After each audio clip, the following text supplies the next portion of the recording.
79 கோயில்களுக்கு குடமுழுக்கு செய்தவர் இவரு. அதுல என்னங்க பெரிய விஷயம்னா ராஜராஜ சோழனை விட ஜாஸ்தி. அதெல்லாம் வேண்டாங்க, தமிழ்நாட்டுக்காக செய்தேன் என்கிறார் அவர். ராஜராஜ சோழன் என்ன சார் கொடுத்தாரு? தஞ்சாவூர் பெரிய கோயிலே கட்டினாரு சார். கமலுக்கு என்ன கொடுத்தாரு சொல்லுங்க. சேகர் பாபு என்ன கொடுத்துக்கிறா தெரியுமா? தெரியுமா சொல்லவா?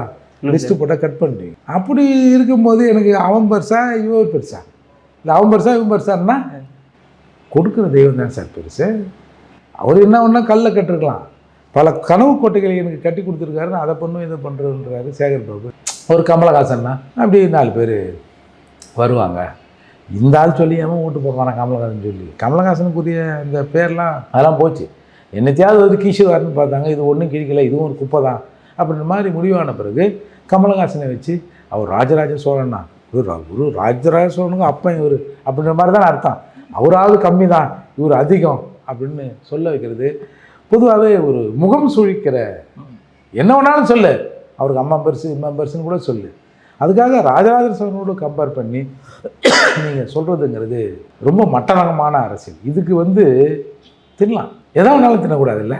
கமலஹாசன் எதை வேணாலும் தின்னா போதும், வயிறு நிறைஞ்சா போதுன்னு நிலைமைக்கு வந்துட்டாருன்னு தான் காட்டுது. சேகர் பாபுனால ரவுடி அப்படின்னு இங்கே பரவாயில்ல. ஏன்னா நீங்கள் ஒரு ரவுடி கூட பேசியிருப்பார் தெரியுமா? எதை காசு கேட்பான், இந்த சவுக்கு சங்கர் விஷயத்தில் நான் என்ன பண்ணேன் நீ சொல்லி தானே நான் பண்ணலாம் ஆடியோ வருதில்ல. அப்போது அவன் என்ன லெவலில் இறங்கி பேசுகிறானோ அதை விட லெவலில் இவர் இறங்கி பேசுவார். இந்த ரவுடிகளில் ஏபிசி A+ கேட்டகரிலாம் இருக்குல்ல, அந்த மாதிரி கேட்டகரியில் உள்ளவங்க தான் இவங்க. அப்படி இருக்கிற போது நிச்சயமாக ஆட்சி அமைஞ்ச உடனே இவங்கெல்லாம் இங்கே பொருளுக்கு போவாங்க, கொஞ்சம் பேர் திகாருக்கு போவாங்க.